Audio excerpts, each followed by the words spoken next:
Hi guys, it's Baby D. Welcome back to my channel. In today's video, I'm going to be showing you how to make Ekwang. This finger licking dish is a delicacy in Cameroonian cuisine.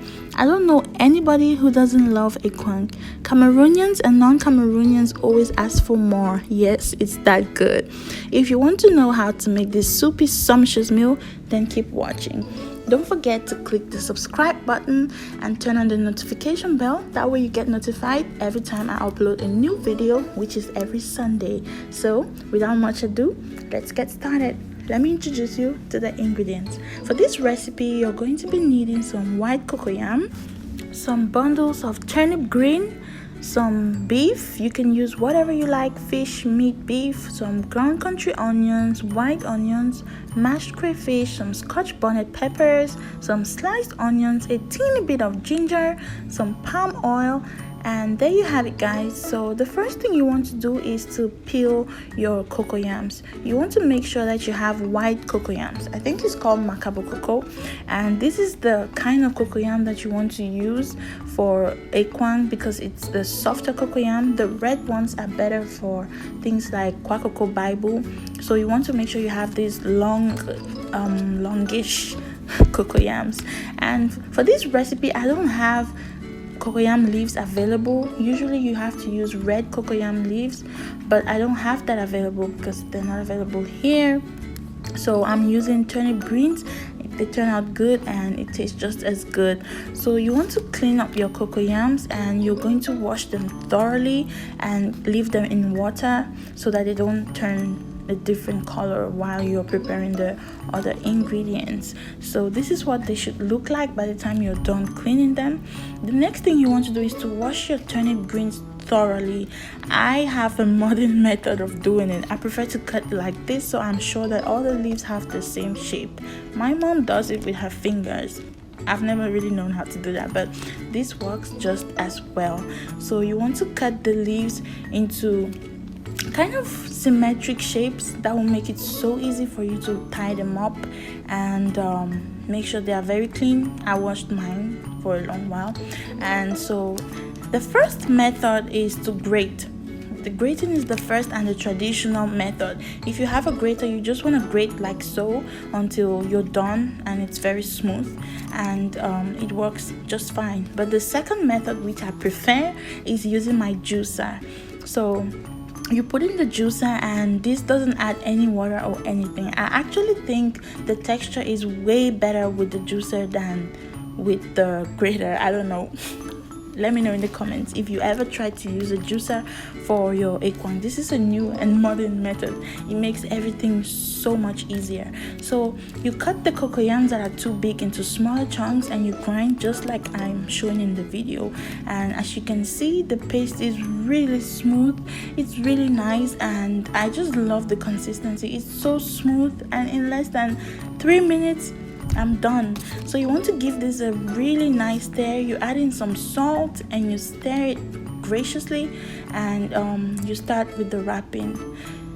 You want to oil the bottom of the pot with red oil. This prevents it from sticking, and then you start tying. Using a spoon, you can take a little bit of the paste and wrap as so as I'm demonstrating. You can wrap it to any size. You don't want them too big, otherwise they are going to loosen up and there'll be a mess in the pot. So try to make them small or medium, not too big, and you just repeat the process until you're done, just like I'm showing you right now. You want to make sure you secure the edges real tight, because once you start cooking, there's a tendency for the little ekwangs, like I call them, to unwrap. So you want to make sure that you really wrap that and secure it really tight. So you're going to keep doing the same thing, like I said, until you're done wrapping, and you organize them in a kind of oblong shape in the pot, so they don't have to all be in the same. Try to like sort of crisscross them. And so there you have it. I'm done. I have a little extra, and I'll put the paste in the pot. This helps make the soup thicker. It's more soupy. Everybody loves a soupy Ekwang. So I'm done with this part. We're going to start cooking.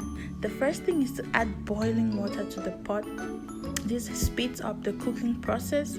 And then meanwhile that is boiling, you want to add in all the other ingredients to a blender and blend and keep that aside. Now the cocoyams have boiled for about 15 minutes. We're going to add the ground ingredients and let that cook for another couple of minutes. I'm adding water here because I really like a lot of soup.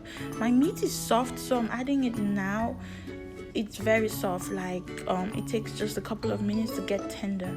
I'm going to be adding some salt and magic crevette right now and give that a quick stir. You want to let that cook. The last things you want to add is the palm oil, the country onion, and the crayfish, because those things are better to add in the end so that the flavor really comes out. You add them when the ekwang is almost ready, when it's kind of done. Okay, so I'm adding in the crayfish right now, and then I already added the palm oil. As you can see, I'll throw in some onion slices, and then country onion. This is what makes ekwang, country onions. It gives it that traditional delicious smell. I just love it. So you want to use a wooden spoon, not a spoon, guys. These ekwangs are really fragile and delicate. Like, treat them with love. Give that a gentle stir. Try to reach the bottom of the pot gently with the wooden spoon to ensure that it's not sticking and getting burnt on the bottom. So you see how juicy and soupy this is? Oh my gosh. You want to leave this at this point to cook for another 10 minutes. Total, you want to make sure the cocoyam, the ekwang, cooks for at least an hour because it gets really itchy. You don't want raw ekwang, okay? So make sure you cook that. Look at it. Oof. I just love that sound. I'm being silly, sorry guys. So there you have it, easy peasy ekwang. I have to go. As you can see, I'm enjoying myself. I love this. Just getting this down with some cold wine or juice. Thank you for watching, guys. Until next time, bye bye.